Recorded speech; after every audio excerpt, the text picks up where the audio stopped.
Right now we're here in the art studio, which is in the Robert Schonhorn Art Center, and that's here at Matheny. And the entire building is completely dedicated to providing freedom to the arts and access to the arts for people with disabilities. Here at Matheny and in the Matheny group homes, the individuals live with profound physical disabilities.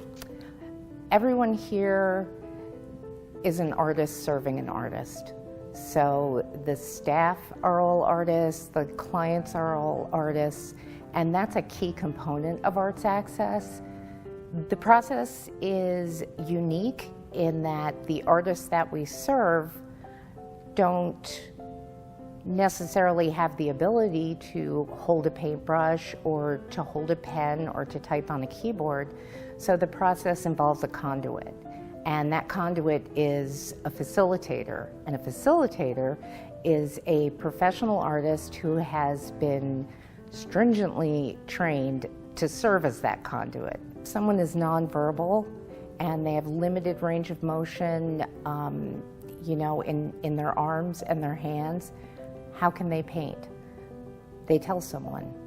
If they can't speak, how do they make that choice? The facilitator will hold up a chart.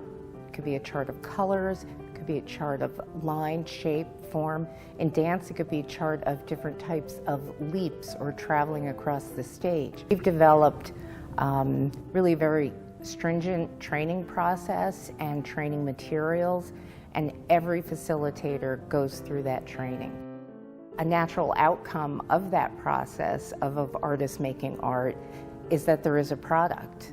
There's a finished dance, there's a completed poem, there's a finished painting. So in Arts Access, we also know that we have the responsibility to serve as agents for the artists in their work. What we thought about was how can we create greater awareness, greater exposure for the artists, and also a steadier stream of income so that they can actually earn money from their work. So the fine art was, it now appears on licensed merchandise. There's one writer who, I can't quote it exactly, but she said, Arts Access is more than just art, it's survival. And she meant it, because this is a place that she can come to where choices are offered and people wait to hear what those choices are and then take that next step of carrying it out. I looked it up one time in terms of how many choices the average person makes in a day, and this may be even a lowballing it, but it was estimated at like 5,000. All those choices are not available.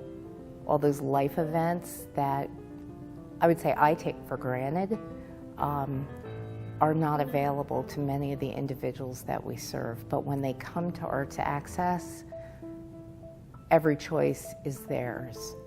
The staff we've talked about amongst ourselves is that while Arts Access is about art, again, it's really about choice, and art is the perfect vehicle for it.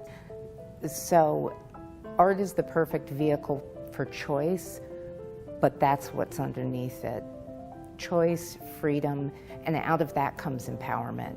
And for folks that haven't had that or don't have that nearly as much as we do in our daily lives, that's empowerment, and it's priceless.